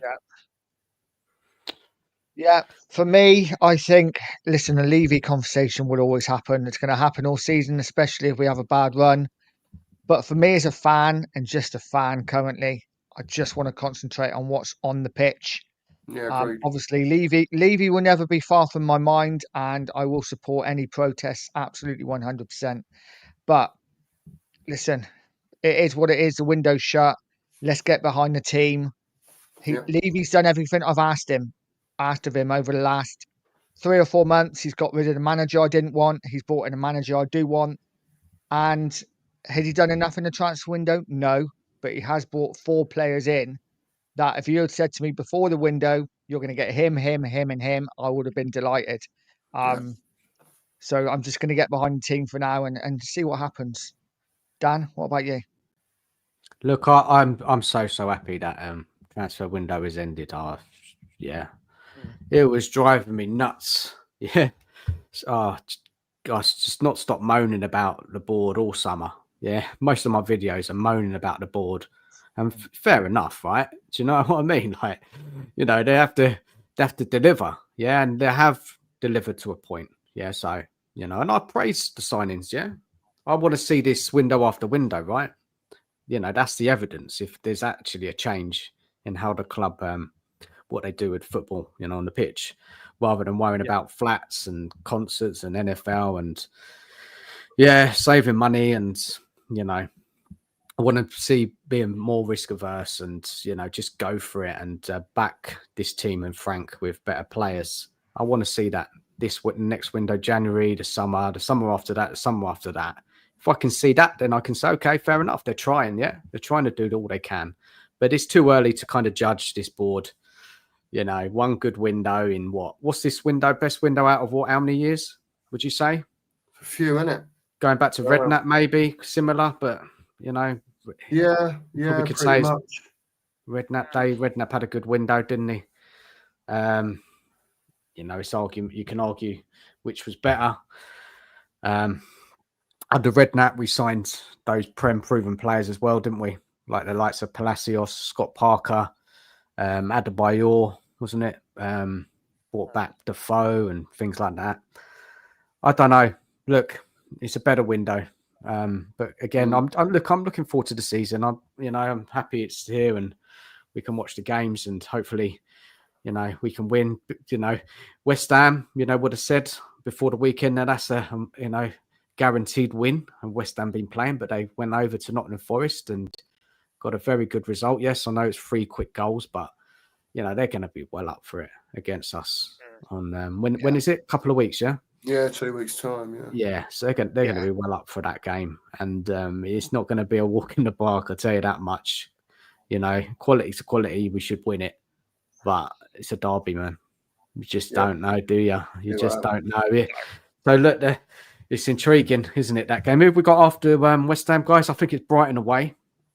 Again. Brighton away. We've got a pretty reasonable run, haven't we, for the next 7 games? This is what I want to bring up, guys, quick. Yeah. Like I said, this is what I want to talk about just quickly before we end. That's not the one I want. That's the one I want, I think. Yeah, so we have West Ham away, then the Champions League home game against Villarreal, and then Brighton away. But if you look at a lot of our Champions League games, we got away games straight afterwards. Don't know whether you guys have noticed. Most of our Champions League games straight after we're away, which I think is a bit of a concern. I don't know what you guys think. Just leave it up for a minute. I'm just having a look. Yeah, that's just up to October, obviously. But So we've got West Ham Champions League match. Oh, it's coming, isn't it? When's that Carabao Cup? Okay, so that's the week after that. yeah, Look, you know what I mean. West Ham away is not straightforward. Brighton away is not straightforward. And where we're playing in the Champions League, is that at home or is it away? stage. What the first one's home. What, in the Champions League? Yeah, Villarreal in it at home. Villarreal. Okay, well that's good. Yeah. Look, this is It what is it's all about now, isn't it? You know, games are going to come thick and fast. Yeah. You know, we've got to see. Hold on 1 second. I think someone's arrived. Evening, Sheriff. This is what it's about now, isn't it? This is up to Frank and his team now to get results, put in performances, juggle the 2 games a week. You know, things will get real. How we're going to manage it, Frank's going to have to, you know, he can't play the same side every week. He's going to have to rest certain players. And, you know, let's see what that kind of second team looks like, right? So we can all say who the first team players are, right? Once, you know, the new signings in the team, you know, pretty close to know what the best team is, right? We can all say that. Give or two, 1 or 2 players, depending on preferences. So then we'll see that, and then what will he do in the Premier League? What will he do in the Champions League? What are we going to do in the Carabao Cup? You know what it's going to look like, and this is what we're going to have to see. Yeah, this is what we struggled with last season, right? Playing those 2 games a week, and it affected us, didn't it, massively? So this is the test for Frank, and we'll have to see. Yeah, indeed. absolutely. Sheriff, give us a quick overview on how you feel about the window, how you feel about life. Have you got your new motor? Are you feeling good? Back in a few minutes. Yeah, no worries. He's got it. He's got it, ladies and gentlemen. The new motor has arrived. Yes. So, how do you feel about the window? Glad it's shut? Are you happy with the business? We could have done with it going for a while longer, couldn't we? Get at least one more in. Nice. Get at least one more in. But the window as a whole, it's like I said this morning. If someone had told you before the window started, right, we're getting four players in that walk straight into the first team and improve us, everyone would have snapped your hand off. Your hand off. But at the end of it, we all feel that little bit gutted because we never got the left winger in. You know, it's a bit of mixed. It is very unlike Tottenham, isn't it? To get 4 players that walk straight in the first team and improve us. You know, but I'm going to nick what Mark said. He's probably said it already. How are you anyway, mate? You better now? Yeah, I feel a bit better than I did, mate. Thank you. Mate. Good. But I'm going to nick what he said. The owners have left this club in such a state, such a mess, the squad and that it's always a massive catch-up. Even though we've brought them 4 players in that improve us immediately, it's 6 players really, isn't it? Because we made Danso permanent and Tell permanent. Like 7, because we got Takai as well, who's injured. Oh, I forgot about him. No, honestly, I forgot about him. So 7 then. But does Tell improve us? No. Does Danso? Yes, because I rate him. Yeah, like him. You know, I mean, Danso, he's more than happy playing either side, isn't he? You know, so we have got cover if one of the main ones gets injured. But, you know, the board have left us so weak and miles so far behind everybody that it's going to take, we need this on a more regular basis. We need one or two in Yeah. January again that walk straight in, Yeah. and then go again in the summer. But overall, you can't be unhappy with it, can you? Not It's really. one of them, isn't it? It's one of them, mate. Like you say, we've signed the 4 players, which we would have bit your hand off before the season, before the summer started. But because the squad was so thin anyway, kind of feels like we're still short. Yeah. And because of the Maddison injury as well. If Maddison hadn't got injured, who Mhm. knows? Would we have brought in Simons? It is one of them, but we just got to go with what we go with. And I'm looking forward to seeing what Spurs do this season. I'm quite excited about what's going to happen. Yeah. You just I pray don't know how that you guys feel, but you just pray that the 2 that have come in that have never played in the Premier League can hit the ground running. I You think know, Well, Xavi was- I think if Wani gets a service, he'll be different gear from what we've been seeing from Yeah. centre forwards since Harry Kane left. I'm not saying he's no Harry Kane, by the way, but I think you'll see a bit more of a striker. So you'll see a bit more of someone who can hold the ball up. You'll see a bit more of someone who can spin round the corner. Yeah, all that sort of stuff. You'll see the give and goes. You'll see all sorts of different stuff, like I said earlier, Nige, happening for me anyway. And it's massive that we keep Kudos, Simons, and Wani as fit as we can. For me anyway, if we want to do anything this season, even in cups, you know. yeah, no, I agree. I can't wait to see Mwani, Simons, and Kudus all playing together. You know, Simons and Kudus interchanging. You know, like you say, little 1-2s, little give and goes. Yeah, From the videos, and listen, it is only videos that I've been watching of Mwani. Like you say, the way he spins off people, you know, the ball comes through and just a little touch and he spins around the corner and he's away. And some of the goals he's assisted down the line, just taking on players, dribbling past them, you know, and not losing his head like Johnson would do. Sorry, Sheriff. You know, gets the ball and just crosses it blind. From what I've seen in Mwani, head up, plays a nice ball across. I'm looking forward to seeing him. I'm not saying he's going to be the answer, but I'm definitely looking forward to seeing him. yeah, definitely. Now, the only video I saw of Muani, now this was a bit worrying for me. He was playing on the right. Yeah. You know, He's played on the right. He's played on the right, Mark. He's played on the left, but predominantly he is a centre forward. Oh, all right. And he is a centre forward, but like most clubs do, if they need to put someone like PSG and Barcelona used to do with Dembele as well, didn't they? They'd put him out on one side or the other, you know, and he wanted to play through the middle. But it is what it is. I think predominantly, unless, like we've said earlier, there's injuries and whatever, you know. But don't forget, Mwani could play on the left with Richie up front. Yeah. That could happen as well. You'd have a Richarlison or a Solanke up front.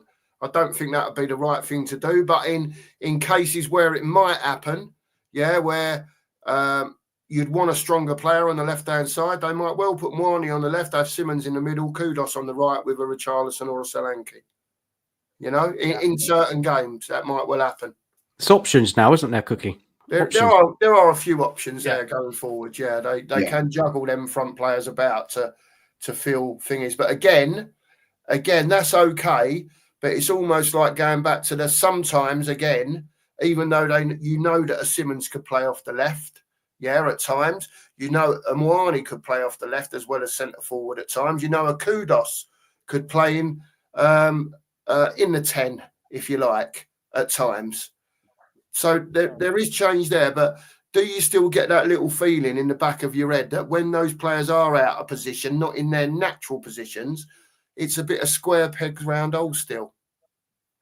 And the level of that has gone up, but Simons can play on the left, but that's not where you would want him to be. You'd want him to be in the 10. Guys, a quick question for you. Quick question. This comment here, what do you make of it? It says in January, Leipzig signs Xavi on a permanent. 6 months later, he requested to leave. No Champions League football. Would that be a worry? Because realistically, we're only going to be in Champions League this season. Let's hope not.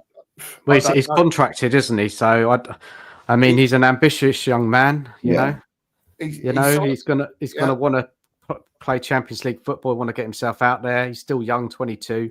You know, if it goes well at Spurs, you know, I'm sure teams will be circling Also, him as in a well, few Dan, years. you're correct in what you're both saying. Yeah, he is ambitious. He is young, and I'm sure whoever has spoken to him has said, "Yes, Xavi, we will continue to be ambitious in the transfer window and get the better players in." Yes, Xavi, we will be. Yeah, they've signed him on a 5+2 contract. That's not a gentleman's agreement again, is it? No, right? They've Let's hope signed not. him on basically a 7-year Another one of them. contract.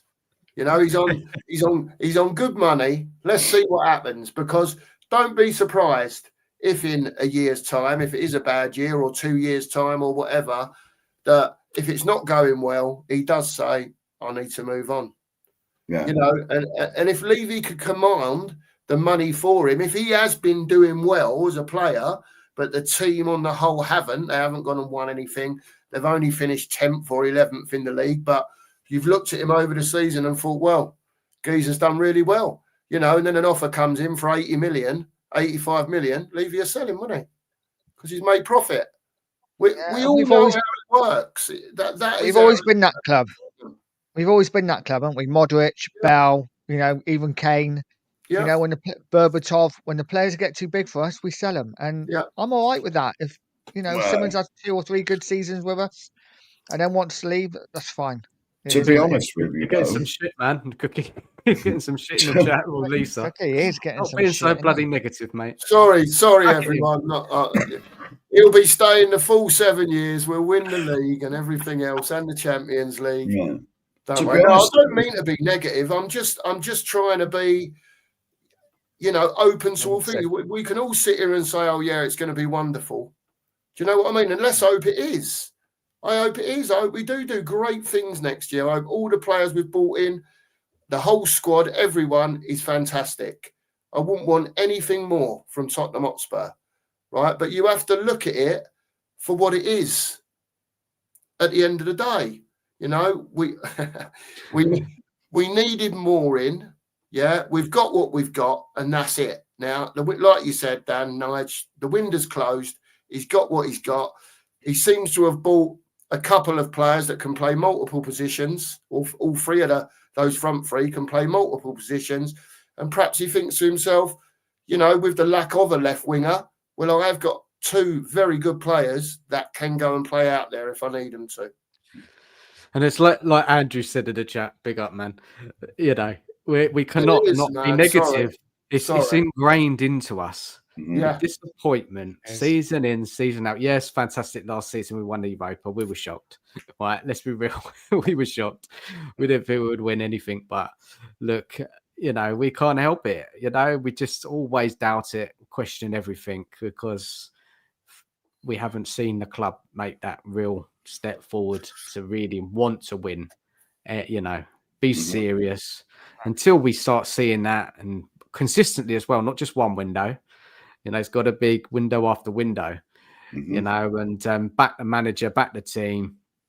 Yeah, go out and over and above and beyond to spend the money, you know, increase the wage structure, you know, instead of building a hotel, sign a world-class player, you know. I'm going to be positive now. Can I be positive? Can I just step in there? I've got this feeling now about this. Please don't clip me up, no one, for this. I've got this feeling. Sure, right, get ready. Morane is on a year's loan. And what would anyone say to Harry Kane coming back next year? They want it. Actually.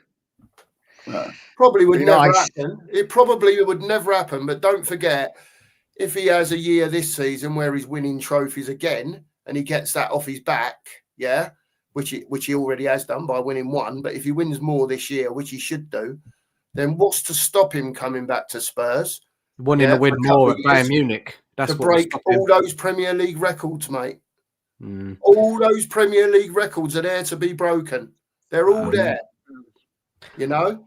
Apparently, there is something in place to say that we get first dibs. We have got first dibs on him. There you go. That's in his contract. Don't ever rule it out that it wouldn't happen. Don't get me wrong. It's the same thing again with any player that's played under Levy. He made it difficult for him, didn't he, to leave, if you remember rightly, the Man City thing and everything else. Right? So he's gone eventually. But would a Kane want to come back and play for Levy? No. This is the problem, you see. He's Well, winning. it He's depends. winning with Bayern Munich. He I'm wouldn't trying to want be come. positive. I'm trying to be positive, Dan. He To me, wouldn't it want to come. depends. It honestly depends on the way the club goes. You know what I mean? Yeah. Don't forget, this is what this stadium was built for, to attract these sort of players and pay the wages and all this. And none of it's happened so far. Maybe it is now. And that's me being a bit positive with Mr. Levy. Maybe it is eventually happening.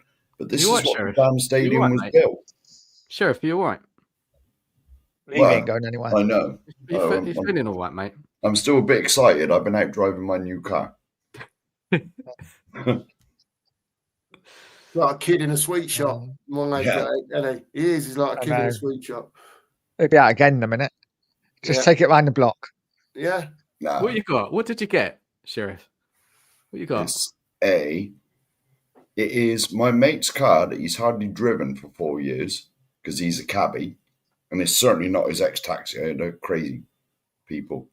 I nearly said something else. It's a Volkswagen Passat. What state? Nice.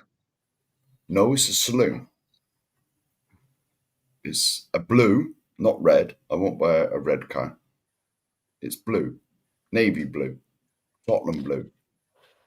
Nice. Watch out, guys. Sheriff is back. He's back. He's out on those Sheriff in roads. town. Watch out. He is. He is, Certainly guys. not.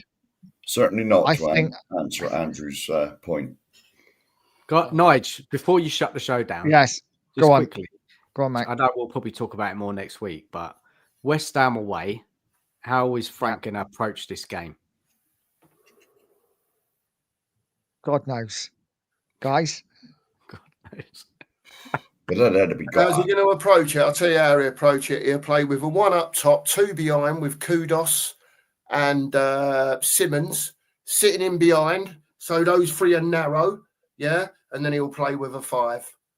Yeah, so he's got the overlapping wing backs to help out the three up front. He'll have the stability in front.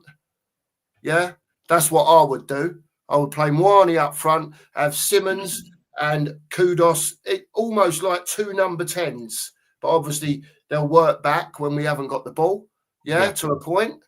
I'd have them three up there, the two wing backs flying on, and have your three with your Paulinia and whoever you're going to play with him next to him, to shut up shop when West Ham have got the ball. Press them when they've got the ball. They're not good enough. They're not good enough on the ball. They will give the ball away like we do when we're being pressed. So you're saying sit back a little bit? I'm saying just, set up correctly. Yeah. Don't give anything away early and then let your forward players do what they're good at as the game goes on. I like this comment, SJ, all out attack. Show him who's boss. I love that. Yeah. Do it. Sheriff, what do you reckon? That's a good way, Cookie, though. I like that. I like that formation. I like that as well. Tasty. Now, West Ham have looked dodgy, haven't they, to say the least, so far. Until the weekend. Well, they beat Forest. Yeah, till the weekend. We know this is their cup final. They're always up for this and don't have lasagna. I agree with you there. None of that. But they're there to be got. If we don't win this, I'll be disappointed. Even though it's at their place. I will be. I mean, he'll probably go forward or back again.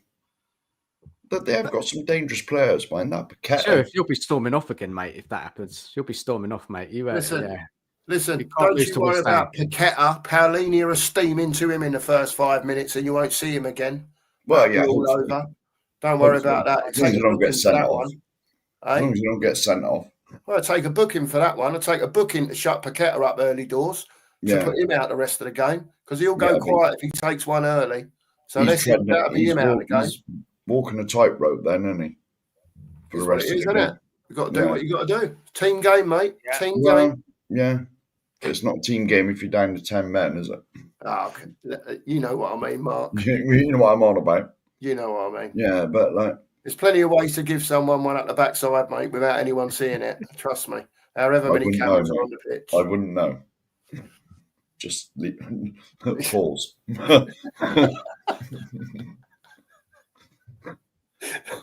Yeah, for me, I'm. It's a difficult one. I wouldn't be surprised if he lines up the same way as he did for the last 2 games and plays that midfield three of Sarr and Bentancur and Polinia, and maybe you see a Simons off the left. I don't want that, but it wouldn't surprise me. I quite like the way Cookie's Can't set see up. that happening, mate. I can't see him basically getting in what you would call a top forward. Yeah. And if he's fit, not playing him. All right. Richie wasn't exactly flying last game, was he? And we can give it all this bit about, but if you don't play him, what about his confidence? I don't give a shit about He's not good enough. He's not good enough. Turn up on the day, do your job properly. Yeah, we know everyone has bad games. Don't get me wrong. Everyone has bad games. Yeah. But at the end of the day, how many seasons are we going to give Richie to get it right? I agree 100%. In a top forward, get him in the team and play him. Yeah, we've brought in a top attacking midfielder. Get him in the team and play him. I agree. Even if you play him for 70 minutes, even if you don't play him for the whole game. Guys, I would as well, but can I just say this quickly? Because we literally brought them in at the end of the window, they've not trained with Tottenham yet. They're away now. They'll be coming back, the Thursday before the game on the Saturday? Yeah. I just can't see Frank starting them. I think they'll be on the bench, personally. I'd love to see him start. I just think that would be I want him in the team. I want him straight in there. What, guys, what if he doesn't play Simons and then he plays Sarr? That's what I think he'd do. Right. Not that I want that. I just think he will because. Yeah. No. Yeah. No, I'll be very disappointed. Well, I'll be cheesed off. Far in there. Listen. I was absolutely done when the Eze deal happened. Right, you all know, right? That done me totally, right? But in a way, now I'm glad that it happened. Yeah, because we've ended up with an attacking midfielder that's 5 years younger. They've not that contracts mean much, but they've tied him down to a long contract. Yeah, like I've said to Nige and all of you before. Yeah, Xavi Simons is that type of player. Arm round the shoulder, tell him he's the best thing since sliced bread. Yeah, he's got everything. Yeah, bring everything out of him. Let him express himself. Let him be that player. Yeah, let him be the next Tottenham hero, however you want to do it. Let him be that geezer that gets them bums off seats. Let him be that player. And when you see that player and you see that link up with the Moanis and the Kudoses and others as well as they learn, yeah, you'll see a different brand of football from Tottenham going forward. I'm absolutely convinced of that. This is what we've missed at Tottenham is bums off seats players. Sheriff, just before you go for it, please, people watching, please smash the like button. Please subscribe to Nige, myself, 2 Marks. If you could do that, it'd be really appreciated if you haven't already. Cheers, guys. Thank you. Big up to everyone in the chat. Thank you for watching. Hope you enjoyed the show. Sheriff, go for it. No. That's all I said. It's about time we had some bums off seats players. Yeah. We've always had them in the past. In the last few years, we ain't had any. Kane and Son, probably. Maybe Dele Alli in his prime. Ericsson. But it's, you're talking 6-7 years ago. In the more recent history, we ain't had any. Dele is available on a free transfer, by the way. Well, he's gone on now, to be honest. Yeah, he is. Yeah. No, I agree. There is no doubt, guys, whatever happens, the games are going to be coming thick and fast once the international break's over. So we have got some great signings to look forward to watching. I think we will leave it there. We've been going 2 hours. And guys, thank you so much for joining us, 2 Marks. Glad you got in, Sheriff, in the end. But thanks for joining us, guys. I do apologise for my tardiness. Part-timer. All good, mate. Yeah, tardiness. All good, mate. And Dan, thanks as always, mate. No worries, man. Cracking show, guys. Really enjoyed it. Big up to everyone in the chat. Cheers, Cookie. Cheers, Sheriff. Big up, Nige. Big up you all. And yeah, we'll be back next week for another show. See what we can think up next week, what we can get into. I've got an idea, but yeah, we'll save it. We'll save it for next week. Good night. Absolutely. And the next couple of weeks after, we're going to have to decide what we're doing because Champions League is on both Tuesday nights. So, yeah, we'll have to sort something out. I would just go Wednesday. Guys, thanks for joining us. We will see you on the next show. And as always, come on, you Spurs. Spurs. Good night, everyone. Good night.